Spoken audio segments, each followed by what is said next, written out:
Hi, hello. Welcome back to brand new series. And this is in this series we are discussing on power system topic. And this is a very core subject, important and core subject for electrical guys. And AA exam, competitive exam అన్న prepare అవ్వండి for SSC JE2 or GATE IES and AP GENCO TRANSCO ఈ అన్ని ఎగ్జామ్లోకి bulky heavy weight అనేది power system and machines. So in the session we are discussing on the power system related topics and ఒక సీక్వెన్స్లో అనేది వెళ్తుంది. ఆఫ్టర్ దట్ ఈ సిరీస్ ఫస్ట్ ఆఫ్ ఆల్ ఈ సిరీస్ నేను డిజైన్ చేసింది జనరేషన్ గురించి. ఆఫ్టర్ దట్ జనరేషన్ కంప్లీట్ అయిన తర్వాత నెక్స్ట్ సిరీస్ అని కంటిన్యూషన్ అనేది జరుగుతుంది. First of all before moving on to the generation, first of all importance of the power system అంటే ఏంటి, అసలు ఈ జనరేషన్కి పవర్ సిస్టమ్కి సంబంధం ఏంటి, ఎలక్ట్రిసిటీ అనేది ఎలా ప్రొడ్యూస్ అవుతుంది, ఏ విధంగా మనం ట్రాన్స్మిట్ అవుతుంది, ఏ విధంగా మనం యూటిలైజ్ చేస్తున్నాం అనేది all the accepts you should clear before entering in to the topic. So moving on to this topic, generation power system అనేది ఏంటంటే ఫస్ట్ ఆఫ్ ఆల్ ఒక ఎలక్ట్రికల్ ఎనర్జీని జనరేట్ చేసి ట్రాన్స్మిట్ చేసుకొని డిస్ట్రిబ్యూట్ చేసుకుని యూటిలైజ్ చేసుకునేంత వరకు ఈ ఓల్డ్ టాపిక్స్ని డిస్కస్ చేసేది, డీల్ చేసేది దాన్ని మనం ఏమంటున్నాం అంటే పవర్ సిస్టమ్ అంటాం. రైట్, ఏదో ఒక ఎలక్ట్రిక్ ఎనర్జీ ఉంది, ఏదో ఒక ఎలక్ట్రిక్ ఎనర్జీ నేను ఎక్కడో ఒక్కడ జనరేట్ చేస్తున్నాం. For latest take as one power plant అనుకుందాం, ఏదో ఒక పవర్ ప్లాంట్ కొత్తగూడెం కానీ లేకపోతే Nagarjuna Sagar hydro power plant కానీ అనుకుందాం. From Kothagudem to Nagarjuna power plant నుంచి మన ఇంటి దగ్గరికి వచ్చే సప్లై, ఈ ఓల్ థింగ్స్ ఆర్ డిస్కసింగ్ కాంబినేషన్లో డిస్కస్ చేసే వాటిని ఏమంటున్నాం మనం అంటే పవర్ సిస్టమ్ అంటాం. అది మొత్తాన్ని డీల్ చేసేదాన్ని ఏమంటున్నాం పవర్ సిస్టమ్ అని అంటాం. సో ఫస్ట్ ఆఫ్ ఆల్ మనం ఏం చేయాలంటే ఒక సీక్వెన్స్లో వెళ్దాం. ఈ సీక్వెన్స్ను పవర్ సిస్టమ్ని ఏ 4 టైప్స్గా డివైడ్ చేస్తారు ఇన్ జనరల్గా. నేను ఎలా చేశాను, ఏ వేలో వెళ్తున్నానో చూడండి. First of all so power సిస్టమ్ని ఫస్ట్ మనం ఎలక్ట్రికల్ ఎనర్జీని ట్రాన్స్మిట్ చేయడమే పవర్ సిస్టమ్ అని చెప్పాను కదా, just I discuss it clearly, right. So first of all మన ఇంటి దగ్గర నుంచి ఎనర్జీ అనేది వచ్చినప్పుడు ఈ ఎనర్జీ ఎక్కడి నుంచి వస్తుందో తెలియాలి, ఎక్కడ జనరేట్ అవుతుందో తెలియాలి, ఎక్కడ డిస్ట్రిబ్యూట్ అవుతుందో తెలియాలి, ఎక్కడ ట్రాన్స్మిట్ అవుతుందో తెలియాలి. So first face of the power system వచ్చేసరికి జనరేషన్. సో నువ్వు ఎలక్ట్రికల్ ఎనర్జీని జనరేట్ చేయాలి, రైట్. ఇన్ దిస్ ఎలక్ట్రికల్ ఎనర్జీని జనరేట్ చేయాలి. ఎలక్ట్రికల్ ఎనర్జీని జనరేట్ చేసిన తర్వాత after that we have to transmit from one place to another. అంటే ఎందుకు ట్రాన్స్మిట్ చేయాలి సార్ అంటే, మన ఇంటి పక్కనే జనరేట్ చేసుకోవచ్చు కదా, వేరే ప్లేస్లో ఎందుకు జనరేట్ చేసుకోవాలి. For suppose let us take here, మన ఊర్లో ఒక పవర్ సప్లై, నీడే పవర్ సప్లై, రైట్. మన ఊరి పక్కన ఒక ట్రాన్స్మిషన్ జనరేట్ చేసుకోవచ్చు కదా, కొత్తగూడెంలో ఎందుకు జనరేట్ చేయాలి. యాక్సెప్ట్స్ అన్ని, ఈ క్లియర్ క్వశ్చన్స్ అన్ని మీకు అన్ని క్లియర్గా అర్థమవుతాయి ఆఫ్టర్ ఓవరాల్ జనరేషన్ టాపిక్ అయిపోయాక. So before moving on to so ఈ జనరేషన్ నేను కొత్తగూడెంలో ఉంది కదా, కొత్తగూడెం నుంచి నేను ట్రాన్స్మిట్ చేసుకోవాలి. సో కొత్తగూడెం నుంచి ట్రాన్స్మిట్ చేసుకోవాలని అంటే దాని గురించి డీల్ చేసేది ఏంటి, transmission line here. So again transmission line, Kothagudem నుంచి బయటకు వచ్చేసింది కదా, డైరెక్ట్ మన ఇంటికైతే వచ్చేయదు. సో ఇన్ బిట్వీన్ అనేది సబ్ స్టేషన్స్ ఉంటాయి, ఇన్ బిట్వీన్ అనేది గ్రిడ్ అనేది ఉంటుంది. All those things are we are discussed ఉంటాయి. సో మనం డిస్కస్ చేస్తాం టాపిక్స్ ఏంటో కూడా. సో ట్రాన్స్మిషన్ నుండి again we have to distribute, అంటే ఒక్కొక్క సబ్ స్టేషన్కి డివైడ్ చేయాలి. అంటే కొత్తగూడెం నుంచి వచ్చిన పవర్ సప్లై ఓన్లీ కొత్తగూడెం మాత్రమే పోదు. సో డిఫరెంట్ ఏరియాస్లోకి అనేది వెళ్తుంది. ఆ డిఫరెంట్ ఏరియాస్లో నుంచి వెళ్ళేదాన్ని మనం again we have to distribute. So distribution system వస్తుంది. డిస్ట్రిబ్యూషన్ నుండి మన దగ్గర నుంచి మన ఇంటికి వచ్చేదాన్ని ఏమంటున్నాం, యూటిలైజేషన్ అంటున్నాం. సో డైరెక్ట్ ఇది ఈ స్ట్రక్చర్ ఆఫ్ దీన్ని ఓవరాల్ డీల్ చేసేదాన్ని పవర్ సిస్టమ్ అంటున్నాం. And one more important aspect వచ్చేసరికి switch gear and protection. Switch gear and protection అంటే పవర్ జనరేషన్ నుంచి యూటిలైజేషన్ వరకు ఇన్ బిట్వీన్లో ఏదైనా ఫాల్ట్ అక్కర్ అయినా కూడా, ఏదన్నా జరిగినా కూడా నువ్వు ప్రొటెక్ట్ చేయగలగాలి. ఇన్ కేస్ ఫాల్ట్ అయినా కూడా, ఇన్ కేస్ పవర్ సప్లై అనేది ఏమైనా బ్లాక్అవుట్ అయినా కూడా నువ్వు వెంటనే దాన్ని ఏం చేయాలి, తీసేసి పవర్ సప్లై అనేది ఏమైనా ఫాల్ట్ కండిషన్ ఉన్న దాన్ని తీసేసి పవర్ సప్లై అగైన్ నువ్వు ప్రొవైడ్ చేయాలి. That is the importance of the switch gear and protection. So ఈ old generations power system, transmission, distribution, utilisation ఉంటే సరిపోదు. మెయిన్ పాయింట్ వచ్చేసి ఇక్కడ generation, switch gear and utilisation. Without this మనం proper utilisation and reliability of utilisation power supply అనేది మనం provide చేయడం impossible. So this is the importance of the switch gear and protection. అందుకే దీన్ని సపరేట్గానే డిజైన్ చేస్తాను. Separate course అనేది వస్తుంది దీనికి కూడా, related switch gear and protection. Before we should complete before that generation, transmission, distribution, utilisation ఇవన్నీ clear కట్గా ఉంటే ఆఫ్టర్ దట్ స్విచ్ గేర్ గురించి, ప్రొటెక్షన్ గురించి డిస్కస్ చేద్దాం. సో నేను again first of all generation ఎందుకు స్టార్ట్ చేశానంటే, ఇఫ్ సపోజ్ నేను యాక్చువల్ పవర్ సిస్టమ్ ఎలా చేస్తారంటే, ట్రాన్స్మిషన్ కొందరు ఫస్ట్ స్టార్ట్ చేస్తారు, డిస్ట్రిబ్యూషన్ కొందరు ఆఫ్టర్ దట్ అది స్టార్ట్ చేస్తారు. But before transmission we have to know the right how the electricity is generated, how the types of electricities అవన్నీ తెలుసుకోవాలి. దట్ ఈస్ ద జనరేషన్ అనమాట. జనరేషన్ అయిపోయిన తర్వాత మనం ట్రాన్స్మిషన్కి మూవ్ అవుతాం. ట్రాన్స్మిషన్ అయిపోయిన తర్వాత డిస్ట్రిబ్యూషన్ అయిన తర్వాత యూటిలైజేషన్. ఈ all these things are complete అయినప్పుడు స్విచ్ గేర్ అనేది ప్రొటెక్షన్ అనేది స్టార్ట్ చేద్దాం. This is the overall view of the course. And in this series I'm again saying generation we are discussed, right? First of all generation discuss చేస్తున్నాం. ఇది intro of the generation. So before that generation discuss చేసే ముందు కొన్ని overview అనేది must and should you should know. ఏంటంటే for suppose ఇండియాలో మన installed capacity ఎంత, జనరేషన్ కెపాసిటీ ఎంత, and different types of energy sources ఉన్నాయి. మన ఇండియాలో అవైలబుల్ ఉన్న ఎనర్జీ సోర్సెస్ ఎంత, ఏ ఎనర్జీ సోర్సెస్ నుండి ఎలక్ట్రిక్ పవర్ జనరేట్ అవుతుంది, అండ్ ఎక్కువ ఎలక్ట్రిక్ పవర్ ఏ ఎనర్జీ సోర్స్ నుంచి. ఈ క్వశ్చన్స్ అనేవి first of all you should know before entering in to the generation, right? So ఆ క్వశ్చన్స్ అనేవి ఇప్పుడు డిస్కస్ చేద్దాం, right? Installed capacity in India. So ఇండియాలోకి వచ్చేసరికి ఇది ఇన్స్టాల్డ్ కెపాసిటీ అనమాట. సో ఇది ఇండియాలో. సో ఈ ఇన్స్టాల్డ్ కెపాసిటీ రేంజ్ అనేది just latest one 31st March 2020 CEA అంటే సెంట్రల్ ఎలక్ట్రిసిటీ అథారిటీ. ఇది అనేది డీల్ చేస్తుంది ఇన్స్టాల్డ్ కెపాసిటీ ఎంత, పవర్ అనేది ఎంత జనరేట్ ఉంది. ఈ అథారిటీ అనేది ఏం చేస్తుంది అని చెప్తున్నా, అకార్డింగ్ టు ఈ సెంట్రల్ ఎలక్ట్రిసిటీ అథారిటీ ప్రకారం ఇన్స్టాల్డ్ కెపాసిటీ ఇన్ ఇండియా ఇవి. సో చూడండి, first CA means central authority, central electricity authority, right? According to Central Electricity Authority prakaram installed capacity of India will be, these are the percentages. And moving on to the percentage, చూడండి ఇక్కడ coal maximum అనేది కోలే ఉంటుంది. ఇక్కడ coal నుంచి అంతా 55.54% అనేది generate అవుతుంది, right? After that hydro electric power ప్లాంట్లో అగైన్ లార్జ్ అనేది ఉంటుంది, స్మాల్ అనేది ఉంటుంది. లార్జ్ అండ్ ఎలా డివైడ్ చేస్తామో, స్మాల్ ఎలా డివైడ్ చేస్తామో moving on to the next series మీకు తెలుస్తుంది, next lectures, further lectures. So next వచ్చేసి విండ్ అనేది 10.2%, right? After that biomass, solar, nuclear, gas, diesel, less percentage వచ్చేసి diesel, right? Moving on to the here ఒక question, interesting question. Coal, wind, solar, biomass, nuclear, gases, these are 2 types of resources available in India and any other countries. So ఆ resources ఏంటి? First ఈ రిసోర్సెస్ని again 2 typesగా ఎలా classify చేయొచ్చు? Classify చేసిన ప్రకారం అసలు కోల్ మేజర్ చేయడానికి 55.4% చేయడానికి రీజన్ ఏంటి? ఈ wind, solar, biomass, nuclear, gas, diesel ఇవి తక్కువ ఉండడానికి రీజన్ ఏంటి? హైడ్రో తక్కువ ఉండడానికి రీజన్ ఏంటి? అన్ని క్వశ్చన్స్ అనేవి ఈ సిరీస్ అయిపోయాక మీకే తెలుస్తుంది. Just stay tune and lectures అనేవి ఒక సీక్వెన్స్లో చూడండి, క్లియర్ కట్గా అన్ని డౌట్స్ అనేవి క్లియర్ అయిపోతాయి, right? These are the installed capacity in India according to Central Electricity Authority 31st March 2020, right? Moving on to the next one, resources available in any other countries in India. మన నేచర్లో available ఉన్న resources ఇవి. By using these resources we are developed electrical energy. So in these resources classified into non conventional and conventional. So non కన్వెన్షనల్ని మనం ఎలా ఇంకో నేమ్తో కూడా చెప్పొచ్చు, that is known as a renewable energy sources అని చెప్పొచ్చు. అండ్ కన్వెన్షనల్ వచ్చేసరికి నాన్ రినెబుల్ అని చెప్పొచ్చు, నాన్ రినెబుల్ ఎనర్జీ సోర్స్ అని కూడా చెప్తారు, non renewable energy source. Okay, these are classification and energy resources based on availability. And non conventional resources అంటే first point వచ్చేసరికి నాన్ కన్వెన్షనల్ రిసోర్సెస్ అంటే ఏంటంటే దీనికి స్మాల్ కెపాసిటీ ఉంటుంది అండ్ షార్ట్ ఇంటర్వెల్ ఆఫ్ టైంలో పవర్ అనేది జనరేట్ అవుతుంది. ఏం చెప్తున్నా, first point you have to remember small capacity అంటే in terms of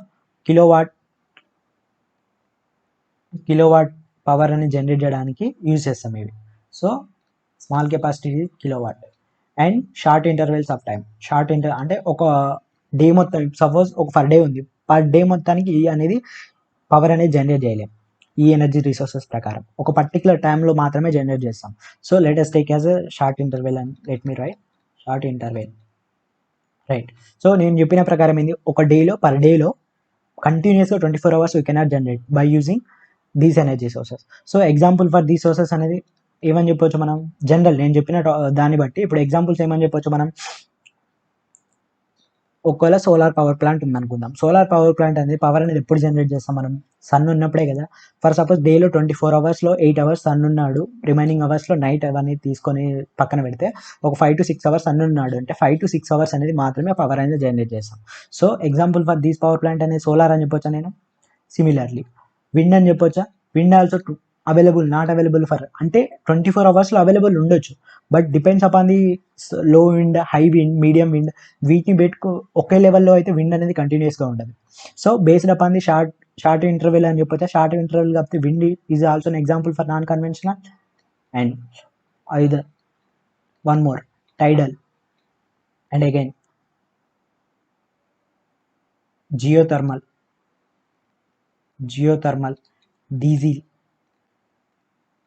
diesel and biomass. These are the example for non-conventional energy resources. And in this similarly small capacity అని చెప్పాను కదా, ఇక్కడ large capacity. So large amount of capacity అనేది మనం generate చేసాం in terms of megawatt. Large capacity for example megawatt energy, electrical energy అనేది generate చేయొచ్చు. And long interval అంటే ఒక పర్ డేలో 24 అవర్స్ అనేది మనం ఈజీగా దీన్ని by using these energy source మనం ఈజీగా పవర్ అనేది జనరేట్ చేసుకోవచ్చు. For let us take as example అనుకుందాం coal.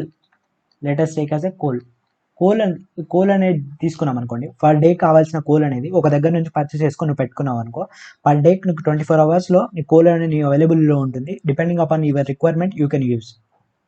So long interval use చేసుకోవచ్చు.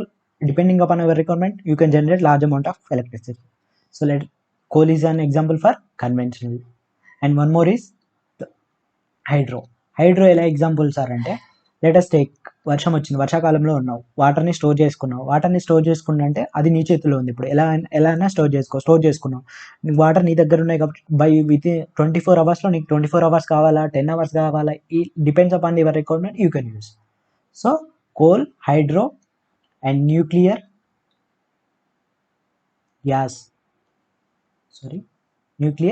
and gas. These are the examples for conventional energy source.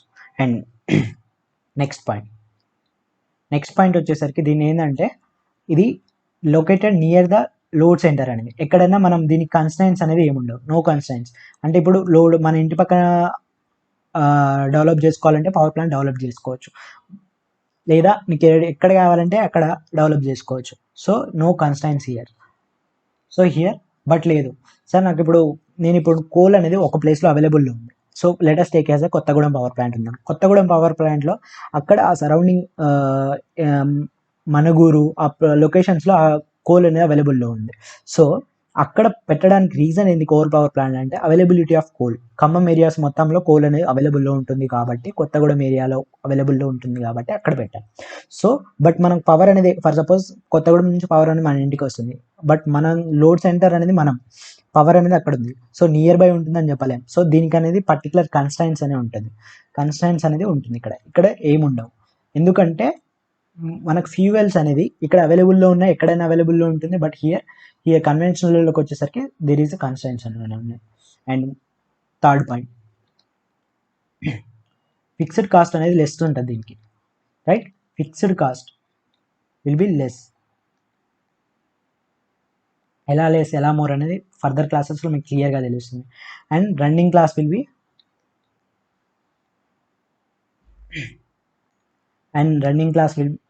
Will be very high. వీటిని run చేయాలంటే, ఈ power plant generate చేసుకున్నప్పుడు రన్ చేయాలంటే very high ఉంటుంది అన్నమాట. And here opposite, fixed cost అనేది high. అంటే ఇప్పుడు కోల్ పవర్ ప్లాంట్ ఉంది, హైడ్రో పవర్ ప్లాంట్ ఉంది, దానిని ఇప్పుడు మనం కన్స్ట్రక్ట్ చేయాలి, దాన్ని డిజైన్ చేయాలి అంటే ఇప్పుడు కాస్ట్ అనేది వెరీ హై దానికి. బట్ నువ్వు రన్ చేయాలనుకోండి, దానికి రన్నింగ్ కాస్ట్ వచ్చేసరికి very low, right? Suitable for peak loads అనేవి, ఇది పీక్ లోడ్స్కి సూటబుల్. ఇది నాన్ కన్వెన్షనల్ అనేది. ఎందుకు పీక్ లోడ్ అని చెప్తున్నానో జస్ట్ వెయిట్, మీకు తెలుస్తుంది ఫర్దర్ క్లాసెస్లో. పీక్ లోడ్ అంటే ఏంటి అండ్ బేస్ లోడ్ అంటే ఏంటి అంటే, ఇప్పుడు నేను చెప్పాను ఏది కన్వెన్షనల్ ఫర్ షార్ట్ ఇంటర్వెల్ అని చెప్పాను. షార్ట్ విత్ ఇన్ 1 to 2 అవర్స్లో నాకు పీక్ అంటే మ్యాక్సిమం అమౌంట్ ఆఫ్ నేను జనరేట్ చేయాలనుకోండి. సో షార్ట్ ఇంటర్వెల్ ఆఫ్ టైంలో ఇదే పాసిబుల్, రైట్? బట్ హియర్ కన్వెన్షనల్కి వచ్చేసరికి లాంగ్ కదా, సో లాంగ్ కాబట్టి నువ్వు కాన్స్టాంట్గా ఒకటే మెయింటైన్ చేయాలనుకుంటావు, కాన్స్టాంట్గా దాన్ని బేస్ అంటాం, మ్యాక్సిమం వెళ్ళేదాన్ని పీక్ అంటాం. బేస్ అంటే ఏంటంటే కాన్స్టాంట్గా పవర్ అనేది డే మొత్తంలో నీకు 1 మెగావాట్ జనరేట్ చేయాలనుకుంటాం, 1 మెగావాట్ జనరేట్ చేస్తుంది. అదే లాంగ్ ఇంటర్వెల్ అంటే. హియర్ ఒక గాలి ఎక్కువ వచ్చింది అనుకోండి, లేకపోతే సోలార్ అనేది సన్ అనేది రేస్ ఎక్కువ ఉన్నాయి అనుకోండి, విత్ ఇన్ స్పాన్ ఆఫ్ టైంలో నీకు 1 మెగావాట్ అనేది జనరేట్ అవుతుంది. బట్ అది డే మొత్తం ఉంటుందా అంటే మనం చెప్పలేము. That is the difference between peak and base. So here ఈ సూటబుల్ ఫర్ బేస్ లోడ్స్, ఇది ఒక major point. And the pollution free, right, pollution free important point ఇది. పొల్యూషన్ ఫ్రీ ఇది వచ్చేసరికి పొల్యూషన్ అంటే there is a chance of pollution. ఇది coal ఉంది, coal by using coal మనం పవర్ జనరేట్ చేసిన ఏమొస్తుందంటే there is a ash content అనేది డెవలప్ అవుతుంది అండ్ ఫ్లూ గ్యాసెస్ అనేవి రిలీజ్ అవుతాయి. Those are the very harmful for atmosphere, right. మన మేజర్ అనేది 55 just now discuss right, 55.4% of coal power plants, అదే థర్మల్ పవర్ ప్లాంట్స్ నుంచి మనం పవర్ జనరేట్ చేస్తున్నాం అంటే అట్మాస్ఫియరిక్లో ash content and flue gases content అనేది మ్యాక్సిమం రిలీజ్ అయ్యేది కోల్ పవర్ ప్లాంట్ నుంచే. సో ఆ కోల్ పవర్ ప్లాంట్ నుంచి రిలీజ్ అవుతుంది కాబట్టి దీన్ని ఏం చేసిందంటే ministry of environment and forest department అనేది ఇప్పుడు యాష్ కంటెంట్ని కోల్ పవర్ ప్లాంట్ని ఏం చేస్తుంది, ministry of environment and forest department అనేది ఏం చేసిందంటే యాష్ కంటెంట్ని తగ్గియాలనేసి ఎలక్ట్రిసిటీ అదే సిఈకి, సెంట్రల్ అథారిటీ ఆఫ్ ఎలక్ట్రిసిటీ అథారిటీకి చేస్తే వాళ్ళకి సజెస్ట్ చేయడం, వాళ్ళకి వార్నింగ్ ఇవ్వడం జరగడం వల్ల 35% టు 40% అనేది యాష్ కంటెంట్ని తగ్గిస్తుంది. ఎలా తగ్గిస్తుంది అంటే మన రిక్వైర్మెంట్ని బేస్ చేసుకొని ఎలా తగ్గిస్తుంది అంటే, ఇప్పుడు ఇది కన్వెన్షనల్ అని చెప్పాను కదా, కన్వెన్షనల్ కాకుండా ఇప్పుడు జనరేషన్గా కన్వెన్షనల్ ఎనర్జీ సోర్సెస్ని పక్కన పెట్టి non conventional energy sources use చేసుకొని పవర్ అనేది జనరేట్ చేస్తున్నాం. అంటే ఇప్పుడు మోడీ గవర్నమెంట్ అనేది మేజర్ సోలార్ పవర్ ప్లాంట్ అనేది లాంచ్ చేసింది. అదే రీజన్ అన్నమాట.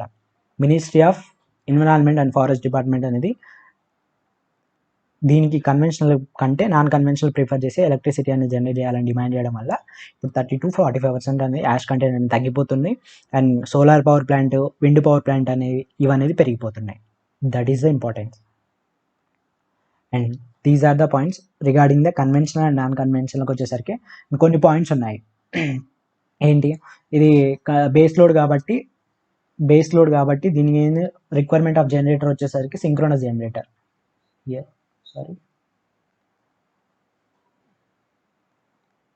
సింక్రోనస్ జనరేటర్ ఇక్కడ మనం యూజ్ చేసేది పీక్ లోడ్ కాబట్టి ఆ సింక్రోనస్ జనరేటర్, రైట్. ఇవంటే ఏంటో కూడా క్లియర్గా మీకు ఫర్దర్ క్లాసెస్లో తెలుస్తాయి. These are the points of energy resources, regarding the energy resources. And one more point వచ్చేసరికి ఇన్స్టాల్ కెపాసిటీ ఇన్ ఇండియాలో day by day, year by year change అవుతున్న కొద్దీ ఎలక్ట్రిసిటీ జనరేషన్ అండ్ అవి ఇంక్రీజ్ అవుతూనే ఉన్నాయి. నెంబర్ ఆఫ్ ప్లాంట్స్ అనేవి పెరుగుతూనే ఉన్నాయి, ఇంక్రీజ్ అవుతూనే ఉన్నాయి. బట్ నెంబర్ ఆఫ్ జాబ్స్ అనేవి ఎక్కడికి వెళ్తున్నాయో, ఎవరు ఫిల్ చేస్తున్నారో, ఎవరు చేస్తున్నారో అనేది ఎవరికి తెలియదు. అది engineering student situation now days. So but India మాత్రం day by day, year by year electricity అనేది ఇంక్రీజ్ చేస్తూనే ఉంది, ప్రొడక్షన్ ఆఫ్ ఎలక్ట్రిసిటీ అనేది ఇంక్రీజ్ చేస్తూనే ఉంది, right. That's it. This is an overview of the generation class. That's it. This is the end of the class and thank you.